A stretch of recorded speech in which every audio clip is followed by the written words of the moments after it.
আমি আজি ধেমাজি মাৰোৱাৰী সন্মিলন আৰু ধেমাজি জিলা জ্যেষ্ঠ নাগৰিক সন্মিলনৰ উদ্যোগত আমাৰ প্ৰধান অনুষ্ঠানত সমবেত হোৱাৰ আমাৰ শ্ৰদ্ধাৰ মোৰ প্ৰতিবৃন্দ, আমি সময়ৰ প্ৰতি লক্ষ্য ৰাখি আমি প্ৰথম কাৰ্যসূচীভাগ আমি আৰম্ভ কৰিব বিচাৰিছোঁ।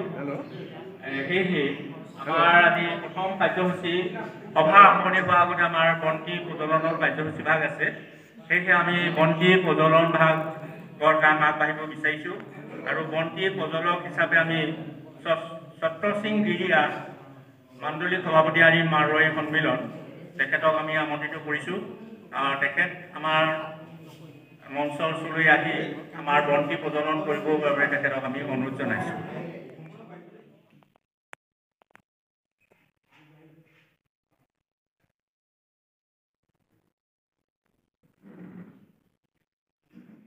আমি আজি মূল কাৰ্যসূচীলৈ যাব বিচাৰিছোঁ।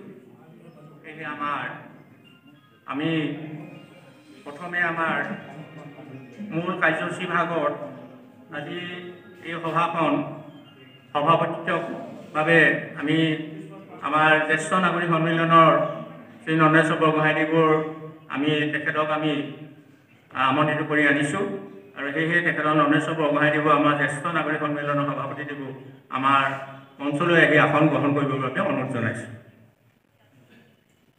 থকা মুখ্য অতিথি আমাৰ অঞ্জনজ্যোতি শইকীয়া অধ্যক্ষ চিনামৰা মহাবিদ্যালয় যোৰহাট, আমি তেখেতকো আমাৰ মঞ্চৰ মাজলৈ আহিবলৈ অনুৰোধ জনাইছোঁ।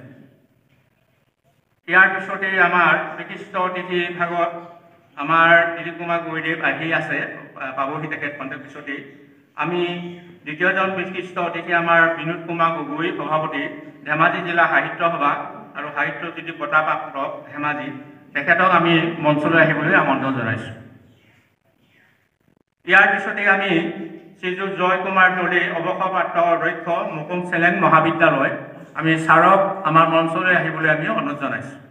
আমি আজি আমাৰ কাৰ্যসূচী ভাগ পৰিচালনা কৰিবৰ বাবে আমাৰ সভাপতি দেৱলৈ কাৰ্যসূচীখন তেখেতক এই দায়িত্ব আদৰণি অনুষ্ঠানটি আৰম্ভ কৰিব বিচাৰিছোঁ। আমি কৰ্মে আমাৰ সভাপতি দেৱৰ আদৰণি জনাব বিচাৰিছোঁ। আমাৰ অংশগ্ৰহণ কৰিব আমাৰ জ্যেষ্ঠ নাগৰিক সন্মিলনৰ মহিলাৰ তৰফৰ পৰা আমি তিনিগৰাকী, আমাৰ নয়নমণি ভূঞা বাইদেউ, ৰেখা কান্দলীয়া বাইদেউ আৰু বীণা বৰপাত্ৰ বাইদেউ আমাৰ মঞ্চলৈ মাতিছোঁ। তেখেতলোকক এই আদৰণি ভাগ আগবঢ়াবৰ বাবে আহক। বঁটাপ্ৰাপ্ত আমাৰ দীপেন নাথ দেৱ আহি পাইছেহি, তেখেতকো আমি আমাৰ মঞ্চতে বহাবৰ বাবে আমাৰ ব্যৱস্থা কৰিবলৈ কান্দলীয়া দিৱক অনুৰোধ জনাইছোঁ।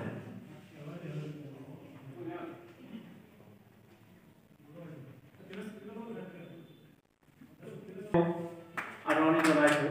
মুখ্য অতিথি আপোনাৰ কথা আমাৰ শ্ৰী ডক্টৰ অঞ্জনজ্যোতি শইকীয়া দেৱক আমি সন্মানিত কৰিব বিচাৰিছোঁ। আহক বাইদেউ।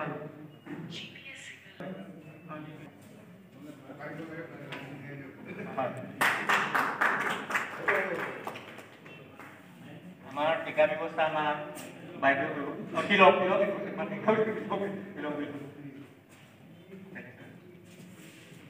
ইয়াৰ পিছতে আমি আমাৰ বিনোদ কুমাৰ গগৈদেৱ সভাপতি ধেমাজি জিলা সাহিত্য সভা, তেখেতক সন্মান যাচিব বিচাৰিছোঁ। কৰিম কিন্তু তেখেতক আমি প্ৰথম আমাৰ টিকা যিটো ব্যৱস্থা কৰা হৈছে, প্ৰথম আমাৰ টিকাটোকো ব্যৱস্থা কৰিছোঁ। তাৰপিছত আমি মঞ্চত তেখেতক আমাৰ এটা প্ৰীতিকৰ্মী আমি অনুষ্ঠানে সন্মানিত কৰিম। সকলোকে নমস্কাৰ জনাইছোঁ। আজি এটা সন্মিলনত আমি বঁটা প্ৰদানৰ এটা ব্যৱস্থা কৰা হৈছে। গতিকে এই অনুষ্ঠানটোত আপোনালোক সকলো আহি ইয়াত সহযোগ কৰাৰ কাৰণে, উপস্থিত থকাৰ কাৰণে সকলোকে ধন্যবাদ জ্ঞাপন কৰিছোঁ। এতিয়া আমাৰ মূল কাৰ্যসূচীলৈ যাম। মূল কাৰ্যসূচী মতে আমাৰ সভাখন এতিয়া আৰম্ভ হ'ব আমাৰ জ্যেষ্ঠ নাগৰিকৰ এটা শীৰ্ষগীতেৰে। জ্যেষ্ঠ নাগৰিকৰ আমাৰ যিটো শীৰ্ষগীত, সেই শীৰ্ষগীতেৰে আমাৰ সভাৰ মূল কাৰ্যসূচী আৰম্ভ হ'ব আৰু এই গীতটো বাজি উঠাৰ লগে লগে আপোনাৰ সবে থিয় হৈ দিব বুলি মই অনুৰোধ জনাইছোঁ।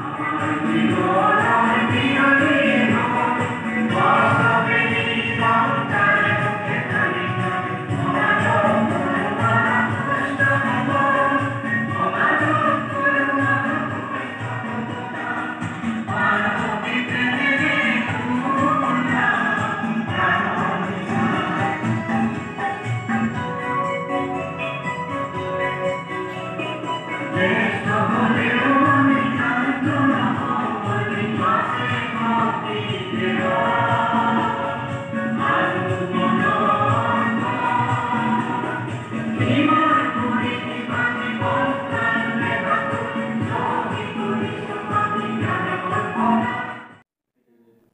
অতিথি ভাষণ আছে।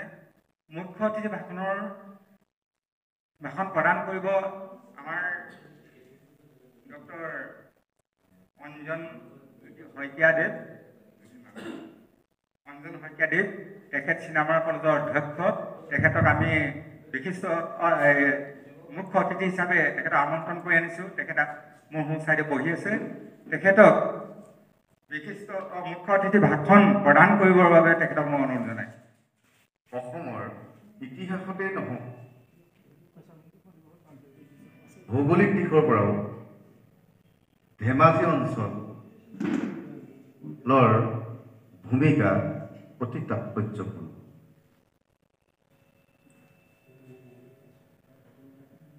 আজি এই মহান দিনটোত ধেমাজি মাৰোৱাৰী সন্মিলন আৰু ধেমাজি জিলা জ্যেষ্ঠ নাগৰিক সন্মিলনৰ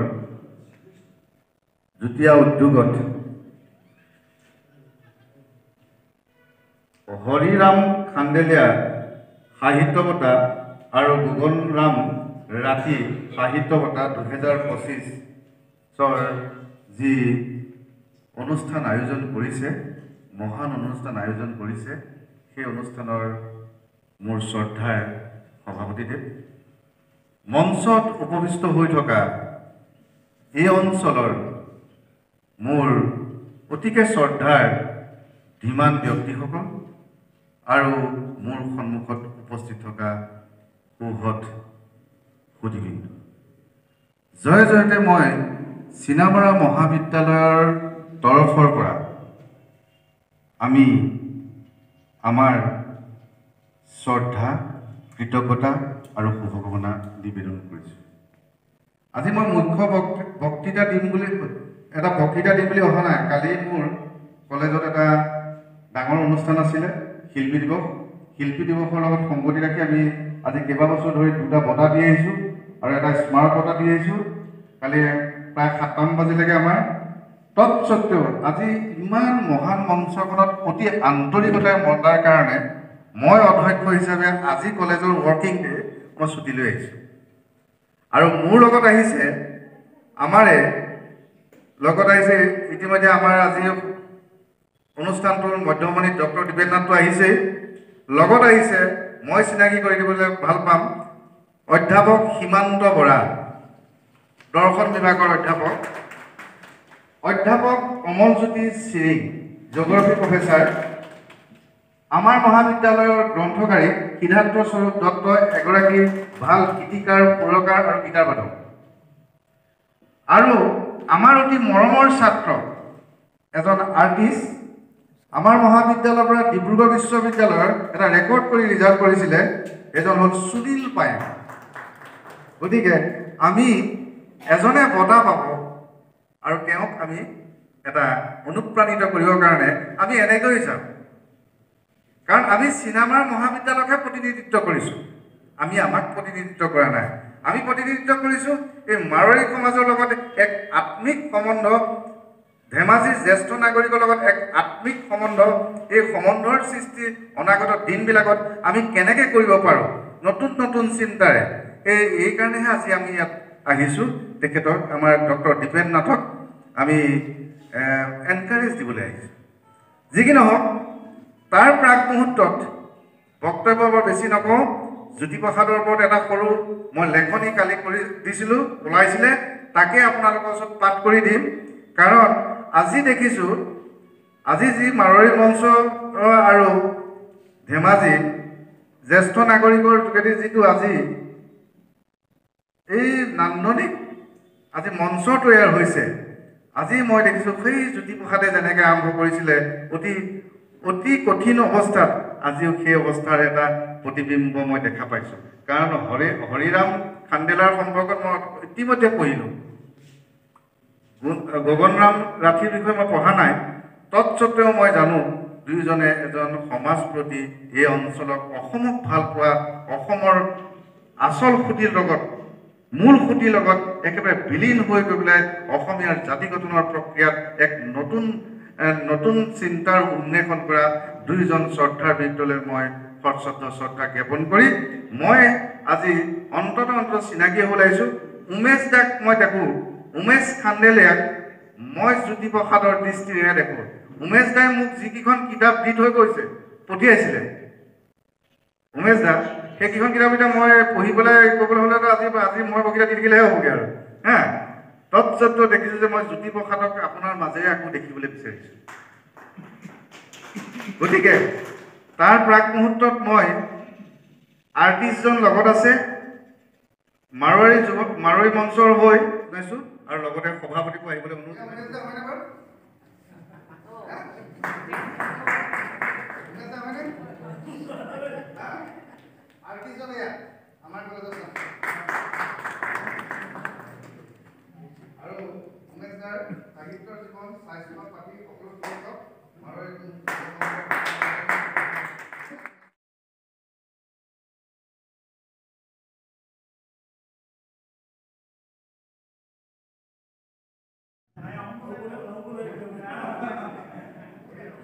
তাৰপিছতে আমি সত্তৰ সিং গৰিয়া আছেনে বাৰু তেখেত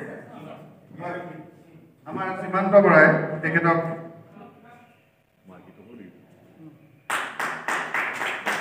তাৰপিছতে মই শ্ৰদ্ধাৰ ৰাজকুমাৰ চাৰাফ, তাৰপিছতে আমাৰ তাপস দা, বৰগোহাঁই দা,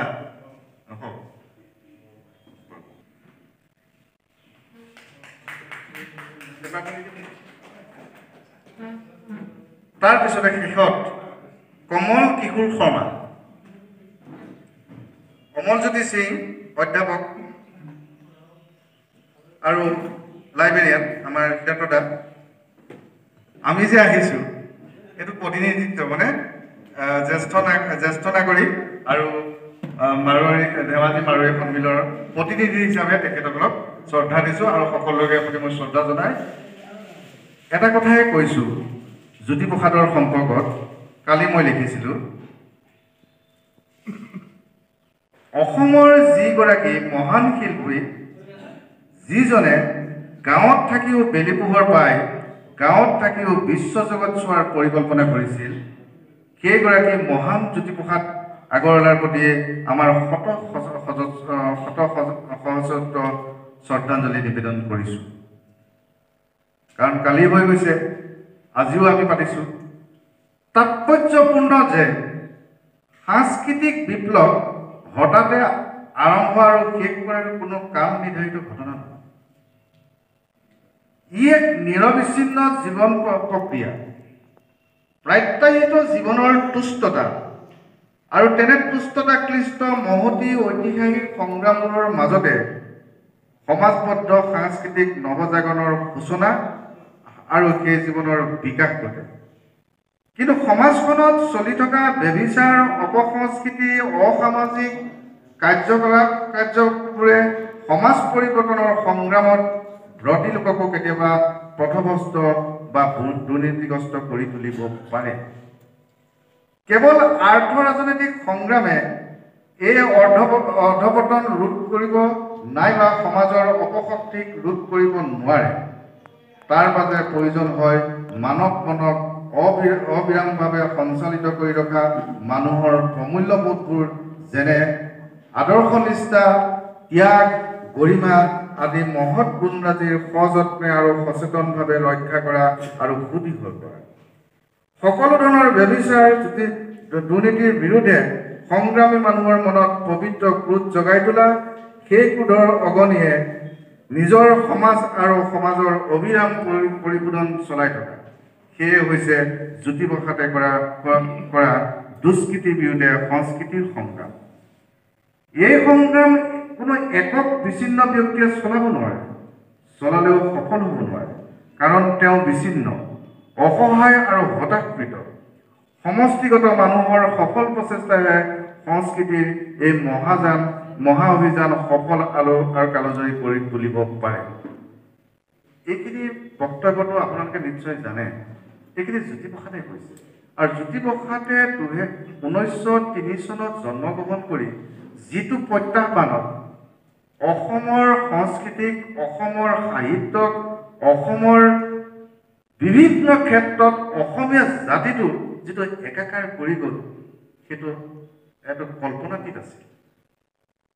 এই ভাষণটো মই কালি দিছিলোঁ। আজি মানে মোৰ অলপ টায়াৰ হৈ আছোঁ। কালি গোটেই 7টালৈকে আমি হেৰি কৰিছোঁ, আজি গাড়ী আহিছোঁ। গতিকে মই আজি আপোনালোকৰ লগত অন্তত আহি থকা দিনবিলাকত মই এটা বক্তব্য দিম। ইয়ালৈ আহিম, আপোনালোকে এটা বিষয় দিব, সেই বিষয়টো দিব, মই বক্তব্যটো দিম। আজি মই অন্তত আপোনালোকৰ লগত মই এটা আন্তৰিক সম্পৰ্ক গঢ়ি তুলিবলৈ আহিছোঁ। ইয়াৰ যোগেদি চিনামাৰা মহাবিদ্যালয়ৰ যিটো বৌদ্ধিক বিকাশ, ইতিমধ্যে আমাৰ মহাবিদ্যালয়ৰ পৰা আমি 600ৰ ওচৰা-ওচৰি গ্ৰন্থ প্ৰকাশ কৰিছোঁ। ইতিমধ্যে আমাৰ মহাবিদ্যালয়ৰ পৰা এখন বাতৰি কাকত প্ৰকাশ হৈ আহিছে, বাৰ্তালোচনী।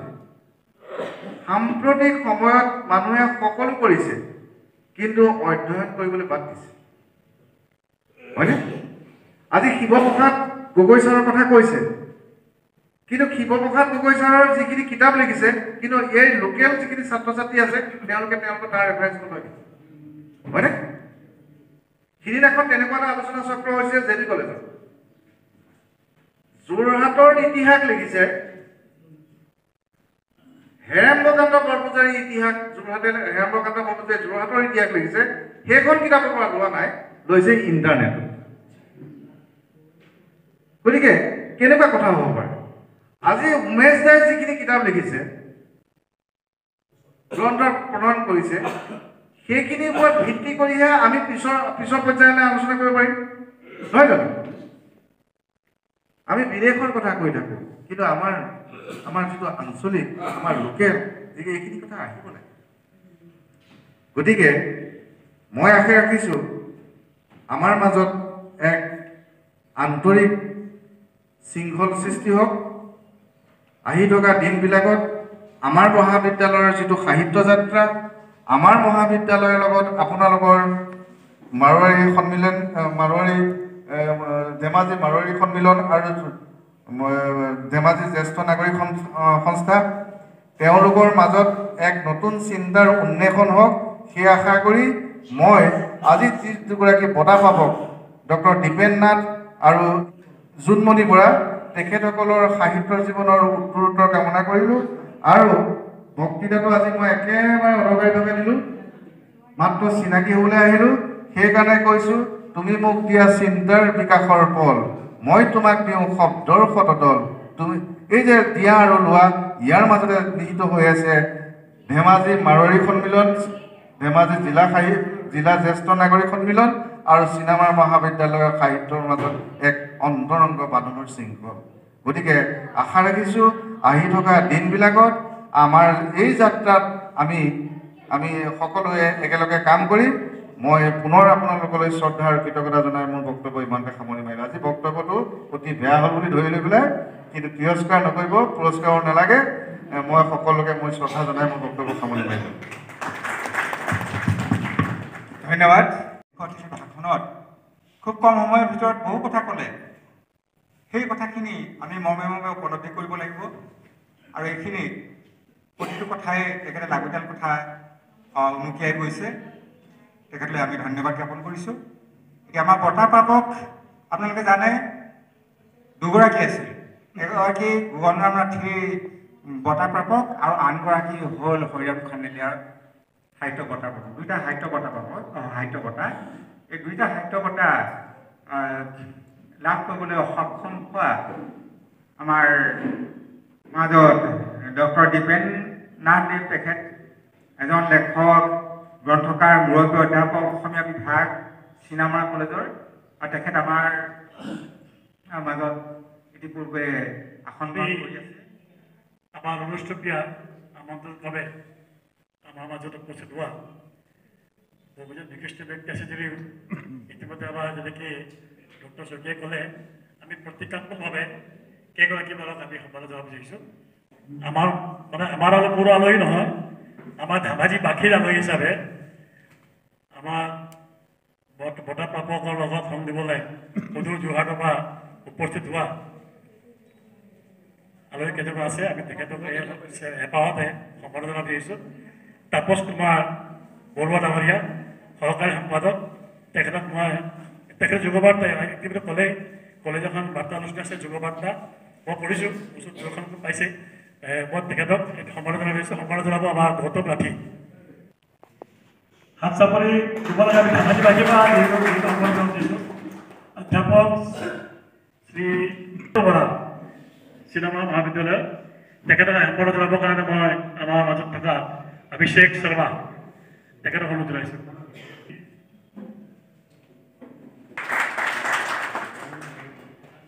দত্ত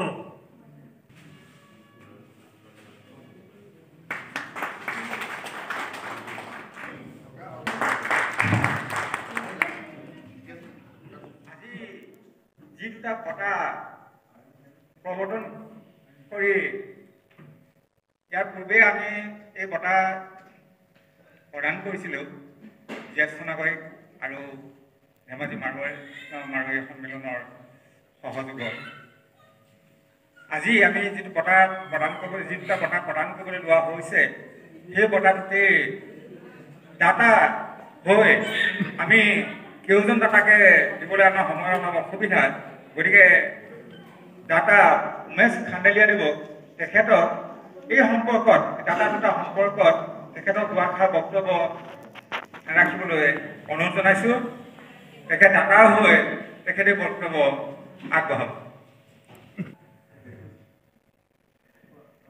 মাৰোৱাৰী সন্মিলন আৰু ধেমাজি জিলা জ্যেষ্ঠ নাগৰিক সন্মিলনৰ উদ্যোগত হৰিনাথ খান্দেলীয়া আৰু গোবিন্দ মাথি সাহিত্য বঁটা বিতৰণ সভাৰ মাননীয় সভাপতিয়ে আমাৰ অনুষ্ঠীয় আমন্ত্ৰণ ৰক্ষা কৰি সুদূৰ যোৰহাটৰ পৰা আমাৰ মাজত উপস্থিত হোৱা চিনেমা মহাবিদ্যালয়ৰ অধ্যক্ষ মহোদয়, জুলাইৰ পৰা শ্ৰী জয় কুমাৰ দলে ডাঙৰীয়া, লখিমপুৰৰ পৰা আমাক প্ৰেৰণা দিবলৈ আমাৰ মাজত উপস্থিত হোৱা আমাৰ মাধ্যমিক সভাপতি চন্দ্ৰশীল জিগেৰীয়া, সম্পাদক ৰাজকুমাৰ সৰাফ, জিলা সাহিত্য সভাৰ মাননীয় সভাপতি শ্ৰীযুত বিনোদ কুমাৰ গগৈ ডাঙৰীয়া, ইতিমধ্যে ধেমাজি ৰত্ন বঁটা প্ৰাপক আমাৰ মাজত উপস্থিত শ্ৰদ্ধা দিলীপ গগৈ ডাঙৰীয়াকে ধৰি এই সভাত উপস্থিত বঁটা প্ৰাপক ডক্টৰ দীপেন নাথ, আৰ্জুনমণি বৰা বাইদেউ আৰু এই গোটেই অনুষ্ঠানটোৰ সাক্ষী স্বৰূপে উপস্থিত হোৱা ধেমাজিবাসী ৰাইজ, যোৰহাটৰ পৰা আমাৰ অতিথিবৃন্দ, লখিমপুৰ নাৰায়ণপুৰৰ পৰা শ্ৰীযুত যুগল কিশোৰ ভাইচি ডাঙৰীয়া, আপোনাৰ সকলোকে মই ইতিমধ্যে যোৱাকালি পাৰ হৈ যোৱা জ্যোতি দিৱসৰ, নতুন বছৰৰ আৰু ভোগালী বিহুৰ আন্তৰিক শ্ৰদ্ধা নিবেদন কৰিছোঁ।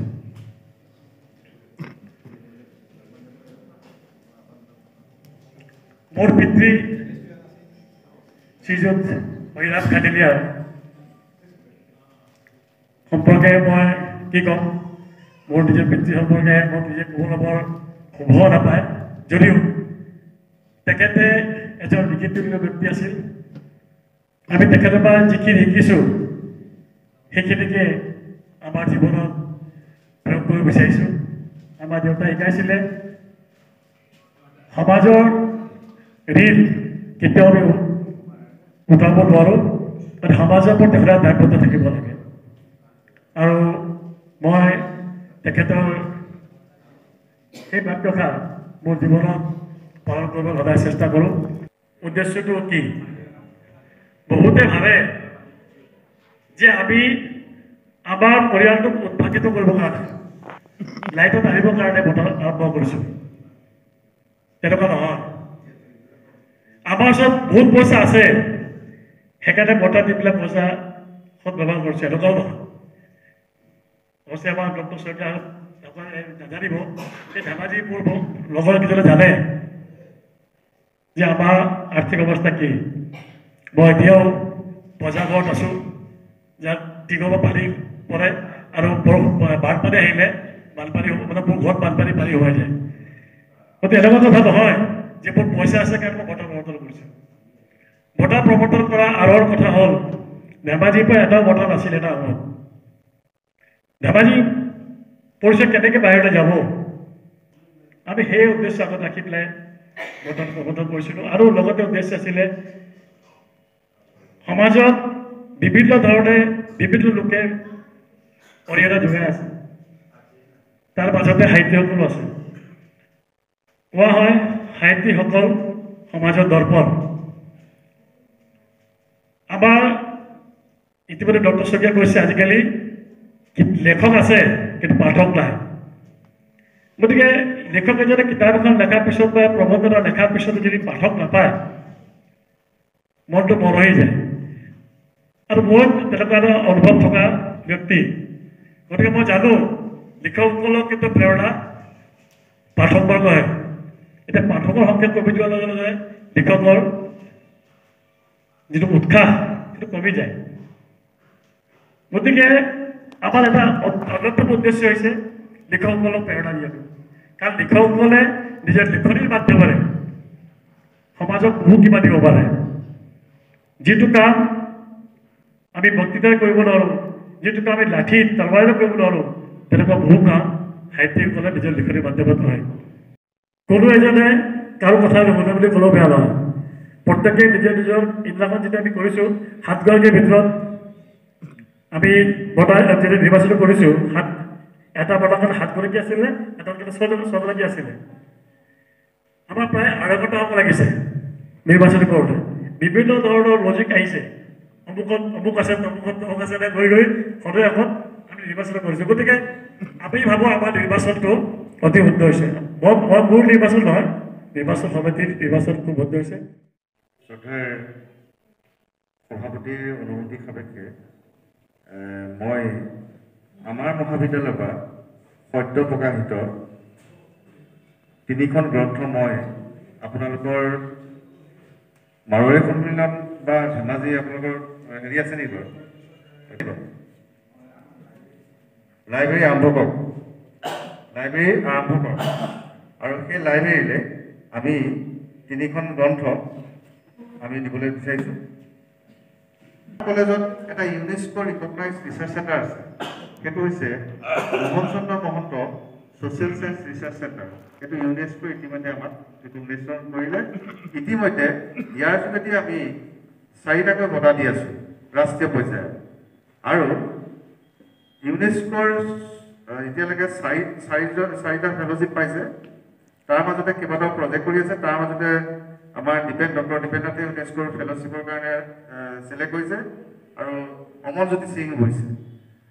এইখন হৈছে অসমৰ জাতীয় জীৱনৰ দাপোনস্বৰূপ নামঘৰৰ ৰূপৰেখা। এইখন অতি দৰকাৰী কিতাপ।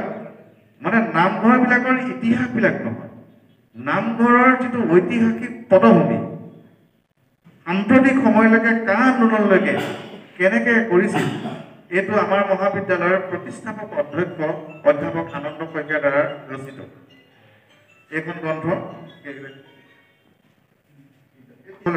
আগবঢ়ালোঁ।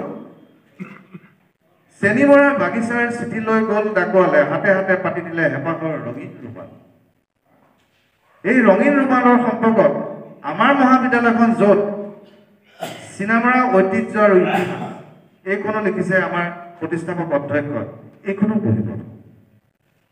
ঠিক তেনেধৰণে ইতিহাসৰ পাতত মৰিয়নি এইখন কিতাপো তেখেতে লিখিছে, এইখনো আপোনালোকে পঢ়িব আৰু গ্ৰন্থৰ এটা নতুন আন্দোলন তৈয়াৰ কৰিব। এই যে আমাৰ উমেশ দাই ক'লে বঁটা আমি কিয় সৃষ্টি কৰিছোঁ, আমি বঁটা আমাৰ ধেৰ পইচা আছে কাৰণে পইচা কৰিছোঁ, সেইটো নহয়। ইয়াত মই কালি এটা বক্তব্যত এটা কৈছিলোঁ, মই এখন উপন্যাস পঢ়িছিলোঁ। ৰাজা ৰাও এজন বিখ্যাত সাহিত্যিক, তেওঁৰ এখন উপন্যাসৰ নাম হৈছে কণ্ঠাপুৰা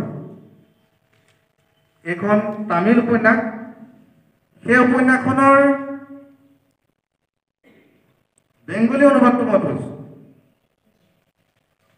তাত কি কৈছে যে 1917 চনৰ আগলৈকে স্বাধীনতা আন্দোলনটোৰ যিটো গতি সেইটো সিমান নাছিল, হয়নে? মহাত্মা গান্ধী অহাৰ লগে লগে স্বাধীনতা আন্দোলনটো ধেমাজি পৰ্যন্ত পাই দিলে, হয়নে নহয়? কথাটো হৈছে ইয়াত দিছিলোঁ যে স্বাধীনতা আন্দোলনৰ পটভূমিত প্ৰসিদ্ধ ঔপন্যাসিক ৰাজা ৰাও কণ্ঠাপুৰাৰ উপন্যাসত আলোকপাত কৰাৰ এটা প্ৰসংগ টানি আনিব ধৰিছোঁ। এই বঁটাৰ সম্পৰ্কত যে স্বাধীনতা আন্দোলনৰ ৰণাংগনত বিগ মাউণ্টেইন মহাত্মা গান্ধীয়ে দেশৰ চুকে কোণে সেই উপন্যাসৰ নায়কৰ মূৰ্তিৰ দৰে অসংখ্য স্মল মাউণ্টেইন সৃষ্টি কৰিছে। একেদৰে আমাৰ জ্যোতিপ্ৰসাদেও কৈছে মানুহ হৈছে সপোনক দিঠকলৈ পৰিণত কৰা শিল্পী। সেয়েহে আজি এই যে উমেশ খান্ডেলা নিচিনা ব্যক্তিসকল হৈছে সেই স্মল মাউণ্টেইন। তেওঁলোকে পিতৃ নামতে হওক বা অন্য কুমাৰ আত্মীয়ৰ নামতে হওক বঁটাৰ সৃষ্টি কৰি কি কৰিছে, ধেমাজি অঞ্চলেই নহয়, এই তেওঁলোকে হৰিৰাম যিজন খান্ডেলা তেখেতে সেই যিটো দুৰ্দম অৱস্থাত কেনেধৰণে গতি কৰি আহি আজি এই পৰ্যায়ত তেখেতসকলক প্ৰতিষ্ঠা কৰিলে, এই কথাটো নতুন প্ৰজন্মই জানিব লাগে। তাৰ যোগেদিহে বঁটা সৃষ্টি কৰিছে, বঁটাৰ কাৰণে বঁটা নহয়। ঠিক তেনেদৰে আমাৰ চিনেমাৰ মহাবিদ্যালয়টো আমি কিভাৱেও বঁটা সৃষ্টি কৰিছোঁ, এই বঁটাৰ কাৰণে বঁটা নহয়, উচিত ব্যক্তি সেই যিজন ব্যক্তিৰ স্মৃতিত আমি বঁটা তৈয়াৰ কৰিছোঁ তেখেতৰ সম্পৰ্কে জানিব লাগে। আৰু যিজনক বঁটা দিয়া হৈছে তেখেতৰ যিটো সামাজিক বা সাহিত্যৰ ক্ষেত্ৰতে বৰঙণি হওক, সেই বৰঙণিও সেই বঁটাৰ যোগেদি আমি প্ৰসাৰিত কৰিব লাগে।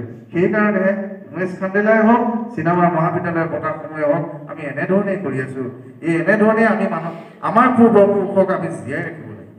গতিকে মই এইখিনি এই প্ৰসংগত বঁটাৰ প্ৰসংগত ক'লোঁ আৰু মই পুনৰ ছাৰ জনালৈ মই শ্ৰদ্ধা জনাই মই মাইক্ৰফোনটো আগবঢ়াইছোঁ। ধন্যবাদ। বঁটা প্ৰদান অনুষ্ঠানৰ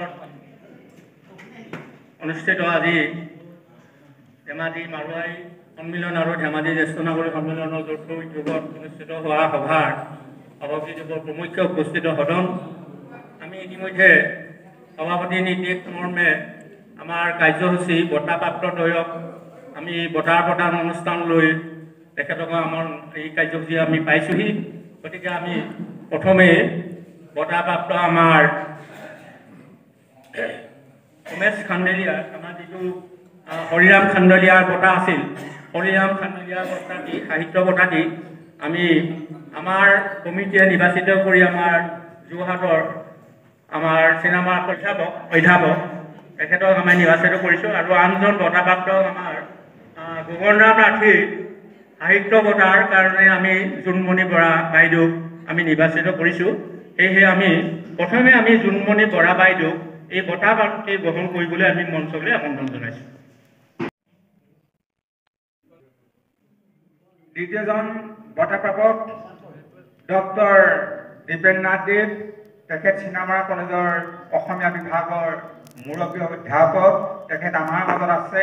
তেখেত এজন গুণগ্ৰাহী ব্যক্তি। তেখেতে লিখা মানা কৰে, সাহিত্য চৰ্চা কৰে, লেখক। তেখেতক কেইবাখনো পুথিও ওলাইছে। গতিকে তেখেতক আমি আমাৰ নিৰ্বাচক সমিতিয়ে এই বঁটাৰ কাৰণে ভুৱনৰাম ৰাঠী বঁটাটোৰ হৰিৰাম খান্ডেলীয়া বঁটাটোৰ কাৰণে তেখেতক নিৰ্বাচন কৰা হৈছিলে। গতিকে তেখেত আমাৰ মাজত আসন গ্ৰহণ কৰি শোভাবৰ্ধন কৰি আছে। তেখেতক এতিয়া আমি সম্বৰ্ধনা জনাব, বঁটাটি প্ৰদান কৰিবৰ কাৰণে আমি আগবাঢ়িছোঁ। আগ ধৰিব উমেশ খান্ডেলীয়া দেৱে, লগতে আমাৰ সম্পাদকক সহায় কৰি দিব। সভাপতি মহোদয় নিৰ্দেশক্ৰমে হৰিৰাম খান্ডেলীয়া বঁটাটি প্ৰদান কৰিবলৈ আগবাঢ়িছোঁ। মই পৰিচয় দাঙি দিব বিচৰা নাই, ইতিমধ্যে ক'লেই মোৰ মুখপাই ক'লে। মই আমাৰ হৈৰাম হেণ্ডেলীয়া বঁটা প্ৰভৱ যোৰহাটৰ চিনাপাৰা মহাবিদ্যালয়ৰ অধ্যাপক ডক্টৰ দীপেন লাল দেৱক মঞ্চলৈ আগবঢ়াই দিবৰ কাৰণে আমাৰ জ্যেষ্ঠ নাগৰিকৰ সম্পাদক চৰণ মহোদয়ক অনুৰোধ জনাইছোঁ।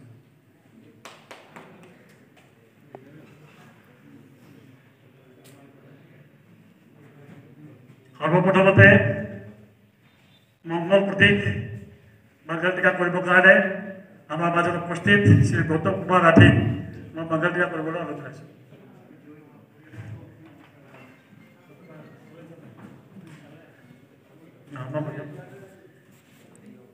কৰি যাওক বেছি ভিৰ নহয় তেতিয়া।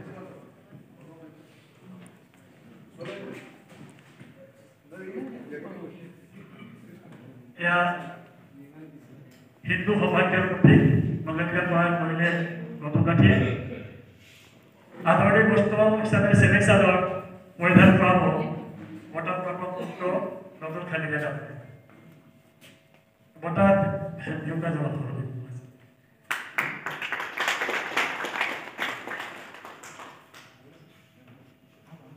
বাৰবাৰী সমাজৰ সন্মানৰ প্ৰতীক ৰাজধানী পাহৰি পিন্ধাবৰ কাৰণে মই আমাৰ মাণ্ডলিক সভাপতি শ্ৰী সত্যশ্ৰী ডাঙৰীয়া গিৰিয়া ডাঙৰীয়া অনুৰোধ জনাইছোঁ তেখেতে পাহৰি পিন্ধাব। এয়া পাহৰি সমন্বয়ৰ প্ৰতীক অসমীয়া আৰু ৰাজস্থানৰ যিটো সংস্কৃতি তাৰ আদান প্ৰদান আমি চেলেং চাদৰ আৰু লগত পাহৰি এই দুটা সাংস্কৃতিক সমন্বয়ৰ প্ৰতীক হিচাপে ব্যৱহাৰ কৰিছোঁ।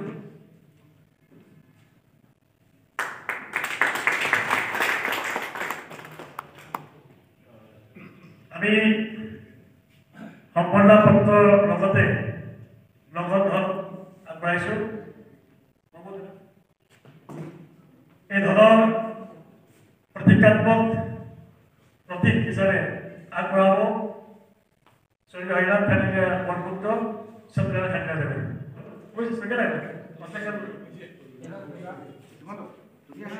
চেক দিটো বাবু চেক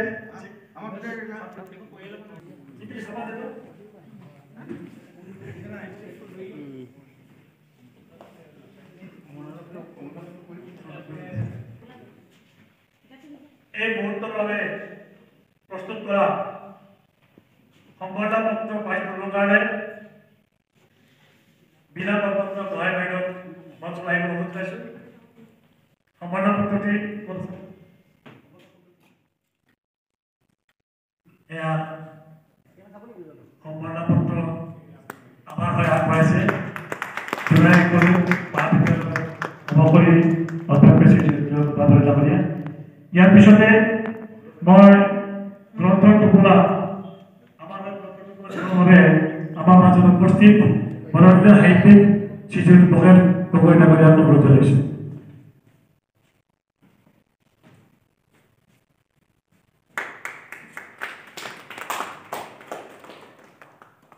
আমাৰ মাজত উপস্থিত আছে বাৰৈ বিভাগৰ প্ৰতিনিধি বাৰৈ বিভাগে তেখেতক সম্বৰ্ধনা জনাব বিচাৰিছে।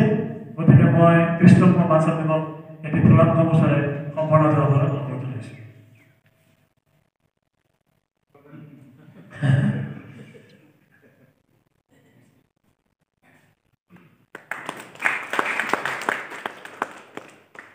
আমি সত্যসমাবেশত তোমালোক কৰি লওঁ। এতিয়া যোৰহাটৰ তেখেতৰ লগত সংগীত আছে অৰ্থাৎ চিলাম মহাবিদ্যালয় পৰিয়াল আহিছে। আমি চিলাম মহাবিদ্যালয় পৰিয়ালক তেখেতক ফটো উঠাব অনুৰোধ জনাইছোঁ।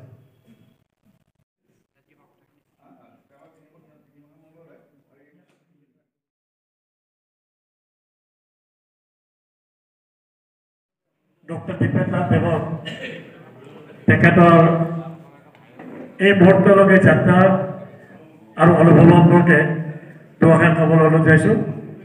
ডক্টৰ দীপেন লাল সকলোলৈকে মই সেৱা নিবেদন কৰিছোঁ। সন্মানীয় সভাপতি মহোদয়, মঞ্চত উপবিষ্ট সন্মানীয় বিশিষ্ট অতিথিসকল, মই সকলোৰে নাম এই মুহূৰ্তত মুখস্থ ৰাখিব পৰা হোৱা নাই, তথাপি মান্য অনুসৰি মই শ্ৰদ্ধা নিবেদন কৰিছোঁ, সেৱা নিবেদন কৰিছোঁ। মোৰ সন্মুখৰ আসনত উপবিষ্ট বিদ্যুৎ সমাজ সকলোলৈকে মই পুনৰ সেৱা নিবেদন কৰিছোঁ, শ্ৰদ্ধা নিবেদন কৰিছোঁ। এই মুহূৰ্তত মই ক'ৰ পৰা আৰম্ভ কৰিম যে মই আৱেগিক হৈ পৰিছোঁ। আপোনালোকে ইমান এটা সন্মান যাচিছে, এই সন্মানৰ যোগ্য মই হওঁনে নহওঁ মই নাজানো। মোৰ এতিয়াও বিশ্বাস হোৱা নাই যে মই এই সন্মানৰ যোগ্য। পৃথিৱীখনত ইমান দিশত ইমান কাম কৰা মানুহ আছে, আৰু এই জগতখন ধুনীয়া কৰিবৰ কাৰণে যিমানবোৰ মানুহে যিমান মহৎ কাম কৰিছে, তাৰ তুলনাত ক্ষুদ্ৰ ক্ষুদ্ৰ অতি ক্ষুদ্ৰতম কামো এই অভাজনে কৰিব পৰা নাই। তৎসত্ত্বেও আপোনালোকে এই সন্মান আজি আমাক অৰ্পণ কৰিছে, তাৰ বাবে মই অতি আনন্দিত হৈছোঁ। মোৰ পৰিয়াল আনন্দিত হৈছে, মোৰ কৰ্মস্থলী মহাবিদ্যালয়খন আনন্দিত হৈছে। কালি আমাক মহাবিদ্যালয় পৰিয়ালে শুভেচ্ছা জনাইছে, অভিনন্দন জনাইছে। আমাৰ মহাবিদ্যালয়ৰ সন্মানীয় অধ্যক্ষ ডক্টৰ অঞ্জন শইকীয়াদেৱ আছে অলপতে। তেখেতৰ যি আলোচনী সম্পাদিত আলোচনী দ্য মেয়ৰৰ বাবে দিল্লীত এটা সন্মান বুটলিয়াই দিছে, গৱেষণা বঁটা লাভ কৰি আহিছে। আজি এমাহো হোৱা নাই, গতিকে আমাৰ দুইজনকে মহাবিদ্যালয়ৰ তৰফৰ পৰা আমাক সন্মান যাচিছিল কালি, আৰু এই সন্মান আমাক জনোৱাৰ যি উদ্দেশ্য আছিল তেখেতসকলৰ, তাৰ মূলতে আছিল আপোনালোক। আৰু মহাবিদ্যালয় পৰিয়ালে আমাক যি সন্মান যাচিছে, অন্তৰৰ ফালৰ পৰা এই সন্মান আপোনালোকৰ প্ৰাপ্য বুলি মই অৰ্পণ কৰিছোঁ। বিশেষভাৱে ধেমাজি এই ক্ষেত্ৰখনৰ লগত বন্ধুবৰ্গৰ জৰিয়তে চিনাকি আছিল যদিও বৌদ্ধিক দিশত চিনাকি কৰাই দিয়া ব্যক্তিজনে আছিল আমাৰ মহাবিদ্যালয়ৰ সন্মানীয় অধ্যক্ষ ডক্টৰ অঞ্জন শইকীয়াদেৱ। আৰু তাৰ লগে লগে চিনাকি হ'ব পাৰিছিলোঁ উমেশ কান্দেলীয়া দাদাৰ লগত। ক্ৰমশঃ তেখেতৰ বিষয়ে জানিছিলোঁ, ধেমাজিৰ বৌদ্ধিক যাত্ৰাৰ বিষয়ে আগতে যিমান জানিছিলোঁ তাতকৈ অলপ বেছি জানিব পৰা হ'লোঁ। যিজন মহান ব্যক্তিৰ স্মৰণত আজি বঁটা আমাক অৰ্পণ কৰিছে, প্ৰদান কৰিছে, তেখেতৰ বিষয়ে জানিব পৰা হ'লোঁ যে তেখেত জন্মসূত্ৰে যদিও অসমীয়া নাছিল, কিন্তু অসমীয়া সমাজখনৰ কাৰণে সমগ্ৰ জীৱন তেখেতে উচৰ্গা কৰিছিল। ধেমাজি মহাবিদ্যালয় প্ৰতিষ্ঠা তথা অঞ্চলটোৰ বিভিন্ন শিক্ষানুষ্ঠানৰ লগত তেখেত জড়িত হৈ আছিল, পাৰ্য অনুসৰি অনুদান আগবঢ়াইছিল। ধেমাজিৰ সমাজ সংস্কৃতিৰ লগত তেখেত জড়িত হৈ আছিল, বৌদ্ধিক দিশৰ লগত তেখেত জড়িত হৈ আছিল।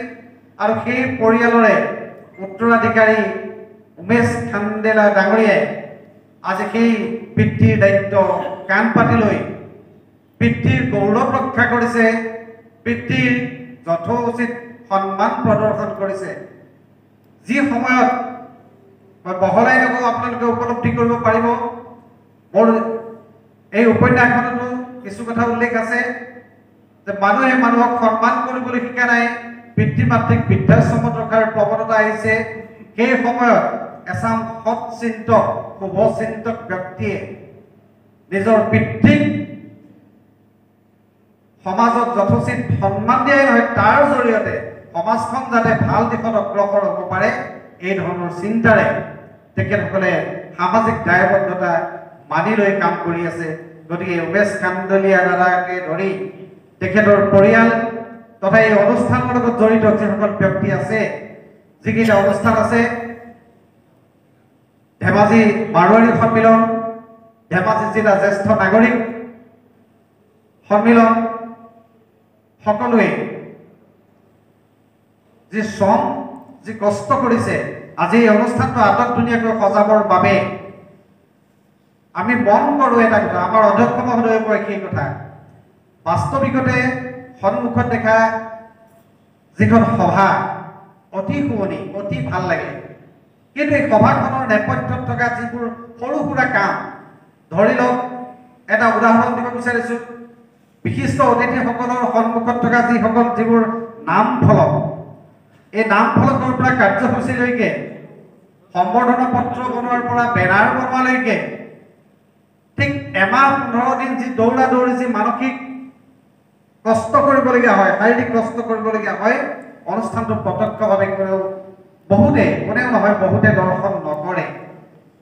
গতিকে এইবিলাক হ'ল মানুহৰ চেতনাত লুকাই থকা এক সঁচা সমাজ প্ৰেম, সঁচা সাংস্কৃতিক চেতনা, সঁচা সমাজক ভাল পোৱাৰ অনুভূতি। মই জানিব পাৰিছোঁ আমাৰ অধ্যক্ষ মহোদয়ৰ পৰা, উমেশ কান্দলীয়া ডাঙৰীয়া নিজেও এজন সাহিত্যিক, নিজেও এজন সমাজকৰ্মী। সিদিনা এটা কথা ফোনযোগে মোক ক'লে, মই নক'লে কথাটো অকণমান নিজৰে অপৰাধ থাকিব যেন লাগিছে, যে লখিমপুৰত কোনোবা এজন মাৰোৱাৰী মানুহ ঢুকাইছে, মই নামটো এই মুহূৰ্তত পাহৰি গৈছোঁ, কৈ দিব নেকি নামটো? ৰাজেশ মালপানী। তেখেতে মোক ক'লে যে প্ৰায় 300টামান 150 পৰা 300টামান সংগঠনে তেখেতৰ সেই মৃত্যুৰ ক্ষণত সম্বৰ্ধনা জনাবলৈ আহিছে, শ্ৰদ্ধা নিবেদন কৰিবলৈ আহিছে, আৰু আমিও ধেমাজিৰ পৰা তাত গৈ উপস্থিত হৈছিলোঁ। আৰু লগতে ক'লে যে লখিমপুৰত মাৰোৱাৰী সমাজ বহুত আছে, ধেমাজিতো বহুত আছে, কিন্তু লখিমপুৰত এই ধৰণে সামাজিক অনুষ্ঠানৰ সন্মান লাভ কৰা ৰাজেশ মালপানী দ্বিতীয়জন ব্যক্তি। গতিকে সেই কথাটো আমাৰ অন্তৰ চুইছিল যে মাৰোৱাৰী সমাজ, অসমীয়া সমাজ, সাহিত্যিকৰ মনত মানুহৰ ভাগ নাথাকে। আমি নিজকে সাহিত্যিক বুলি দাবী কৰা নাই, কিন্তু সমাজৰ উচিত চিন্তা কৰা ব্যক্তিসকলৰ মনত সমাজৰ ভাগ নাথাকে। চোৰ চোৰেই, ডকাইত ডকাইতেই, সমাজৰ শুভচিন্তকেই, যিসকলে সমাজৰ হকে কাম কৰিবলৈ নিজক উচৰ্গা কৰিছে, তেওঁলোক সমাজৰ যি স্তৰৰ, যি শ্ৰেণীৰ, যি ধৰ্মৰ, যি সম্প্ৰদায়ৰ মানুহেই নহওক, সদায় সমাজখনৰ কাৰণে উন্নতিয়ে চিন্তা কৰিব। এইধৰণে আজি যি সন্মান প্ৰদান কৰা হৈছে, তাৰ লগত মই উপলব্ধি কৰিছোঁ, কিছুদিনৰ আগতে, আজি অকণমান আগতে দাদাই এটা ধেমাজি সম্পৰ্কীয় এটা কবিতা পাঠ কৰিলে, অন্তৰ চুই গ'ল। ধেমাজিত যিটো ঘটনা ঘটিছিল, সেই নাটকখনৰ সেই সংলাপটো, মোক এবাৰ ফাঁচি দিয়া মই 2বাৰ আহিম, মোক 2বাৰ ফাঁচি দিয়া মই 10বাৰ আহিম। ধেমাজিক, অসমক, সৎ চিন্তা কৰা মানুহক যিমানেই শাস্তি দিয়ক, যিমানেই ধ্বংসৰ গৰাহলৈ ঠেলি দিয়ক, আমি পুনৰ জি উঠিম। নাট্যকাৰে কয়, সাহিত্যিকে কয়, কোনেও ৰাখিব নোৱাৰে।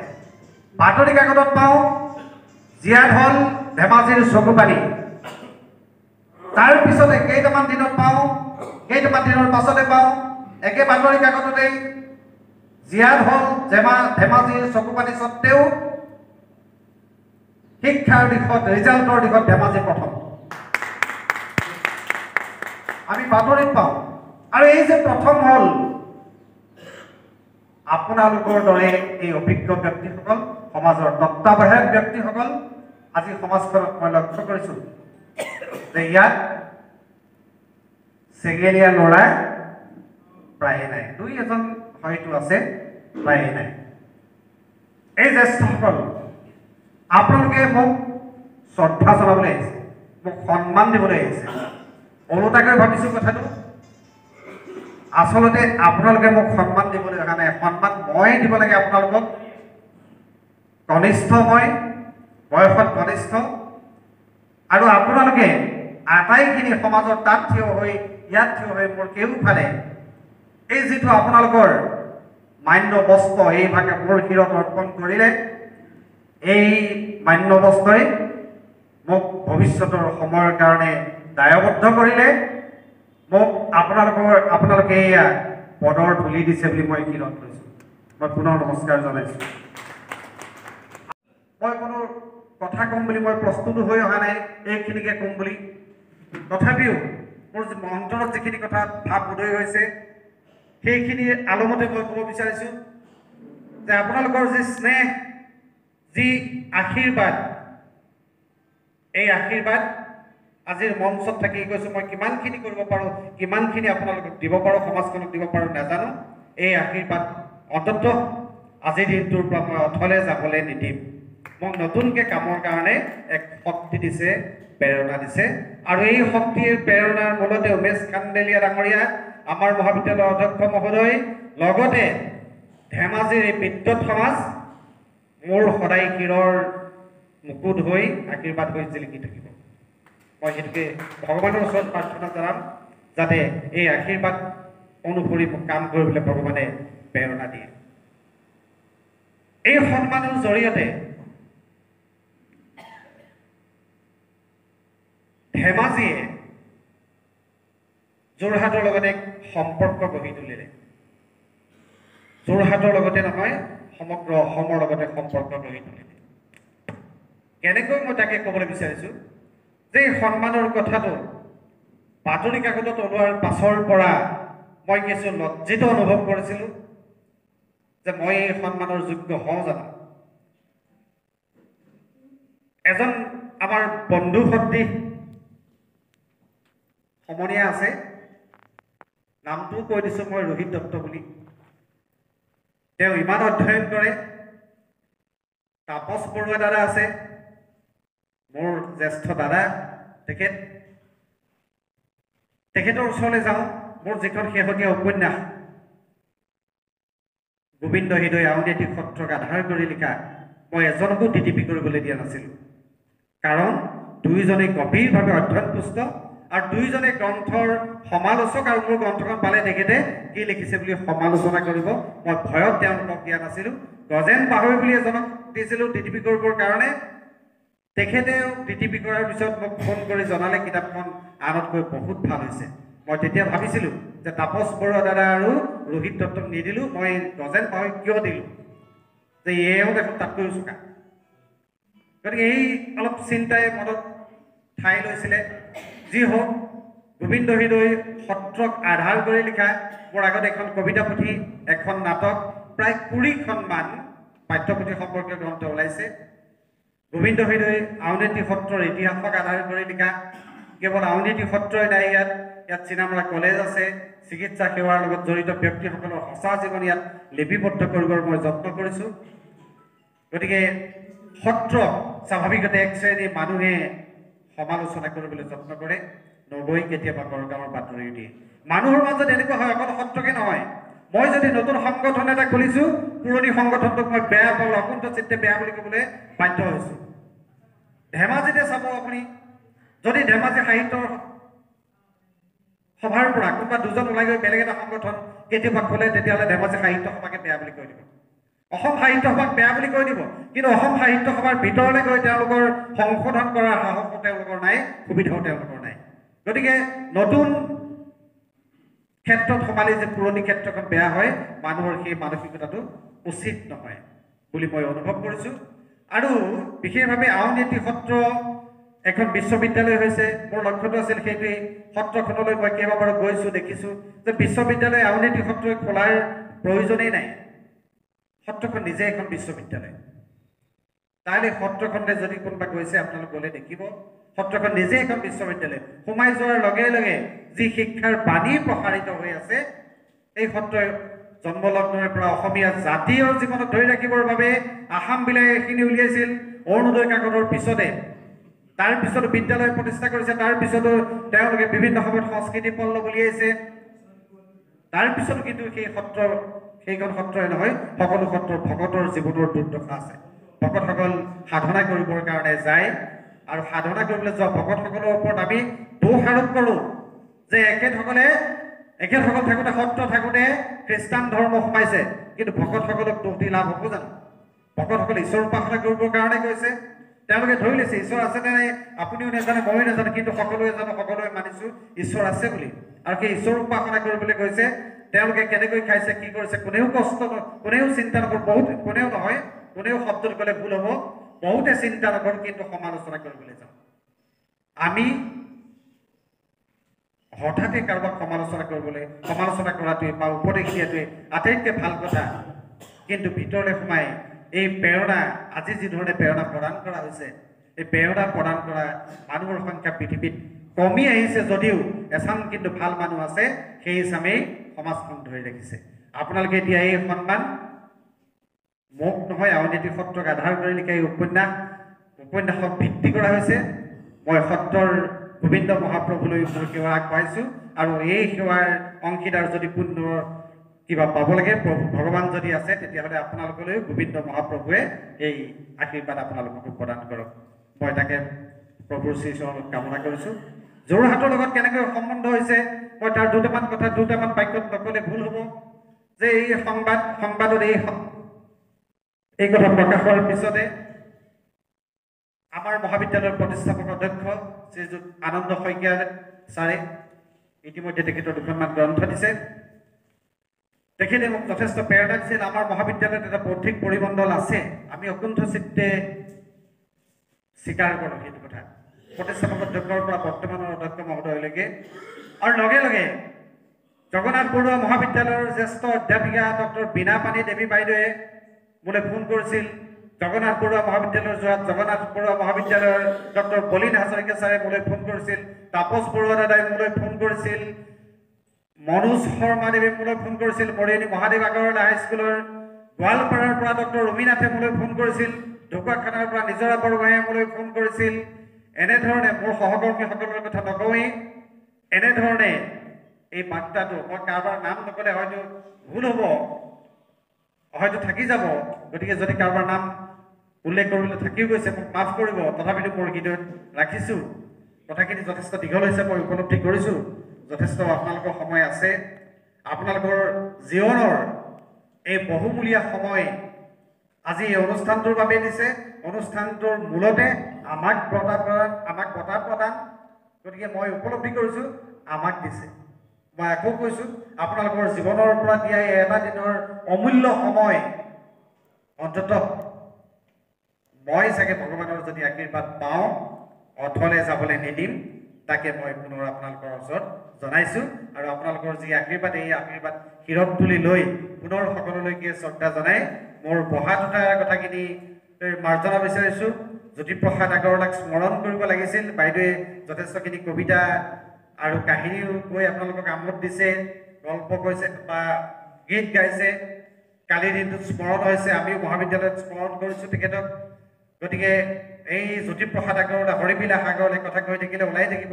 হৰিবিলাস আগৰৱালাই প্ৰথম কীৰ্তন পুথি ছপা কৰিছিল অসমীয়া জাতিৰ কাৰণে।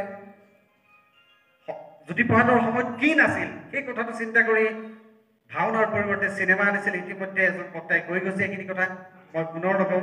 গতিকে আমাৰো এতিয়া সময় যে কি নাছিল, কি নাই, এই নথকাৰ কথাটো চিন্তা কৰি জ্যোতিপ্ৰসাদৰ আদৰ্শৰে অনুপ্ৰাণিত হৈ নিশ্চয় আমি আগবাঢ়িব লাগিব। সেই মহান শিল্পী এজনালৈ পুনৰ শ্ৰদ্ধা নিবেদন কৰিছোঁ। যি দুজন মহান ব্যক্তি, হলিৰাম খান্দেলীয়া ডাঙৰীয়া আৰু গগন ৰাম ৰাঠি, তেখেতসকল য'তে আছে এই পৰিয়ালৰ প্ৰতি আশীৰ্বাদ বৰ্ষণ কৰক। য'তে আছে তেখেতসকলো যদি কোনোবা কষ্টৰ স্থানত আছে, আজিৰ অনুষ্ঠানৰ জৰিয়তে আপোনালোকৰ বজ্ৰবাক্যে মুখৰ অন্তৰৰ চেকি দিয়ে তেখেতসকলো যাতে আৰু সস্থান প্ৰাপ্ত হওক, তাকে ভগৱানৰ ওচৰত কামনা কৰিছোঁ। আৰু আমাৰ সমাজখনো যাতে ভাল হৈ থাকিবলৈ তেখেতসকলে দূৰৰ পৰা আমাক আশীৰ্বাদ দিয়ে, তাৰে কামনা কৰি মোৰ ক'বলগীয়াখিনি সামৰিছোঁ। ধন্যবাদ নাথদেৱ। তেখেতে এই বঁটাটি গ্ৰহণ কৰিবলৈ পাই যেন খুব অনুপ্ৰাণিত হৈছে, আমি সেই কথা তেখেতৰ বক্তব্যতে আমি অনুমান কৰিছোঁ। আৰু এই বঁটাটিয়ে তেখেতৰ জীৱন আৰু সমাজ সুন্দৰ কৰি তোলক, সেই অনুপ্ৰেৰণা তেখেতে পাওক, তাৰে কামনা কৰিছোঁ। সভাপতি মহোদয়, মই পুনৰ 1 মিনিট সময় লৈছোঁ, বেছি সময় নলওঁ, মাফ কৰিব। যে আজি যি সম্পৰ্ক আপোনালোকৰ জৰিয়তে আমাৰ মাজত গঢ়া হ'ল, মই অহাৰ পৰা এটা কথা উপলব্ধি কৰি আছোঁ যে ধেমাজি মাৰোৱাৰী সমাজে ধেমাজিত বহু উন্নয়নমূলক কাম কৰিছে। অন্ততঃ আমাৰ মহাবিদ্যালয় আজি পৰিয়াল উঠি অহাৰ দৰে হৈছে। 7জন ব্যক্তি আহিছোঁ। আমি অন্ততঃ বৌদ্ধিক চৰ্চাৰ কিবা ক্ষেত্ৰ এখন সম্প্ৰসাৰিতভাৱে বিকেন্দ্ৰীকৰণভাৱে আপোনালোকৰ লগত যুটীয়াভাৱে আমি ইয়াত অনুষ্ঠিত কৰাৰ চিন্তা কৰিম। আৰু আমাৰ এখন কাকত আছে, কাকতখনতো আপোনালোকৰ ফালৰ পৰা 2-4জনে লিখা মেলা কৰিলে আমি ভাল পাম। লগতে মোৰ গুহাৰি থাকিব যাতে আমিও আমাৰ মহাবিদ্যালয়ত ধেমাজি মাৰোৱাৰী সম্প্ৰদায়ৰ সন্মিলনৰ চিন এটা স্থায়ী ৰূপত ৰাখিব পাৰোঁ, তাকে গুহাৰি জনাই মোৰ ক'বলগীয়াখিনি সামৰিছোঁ।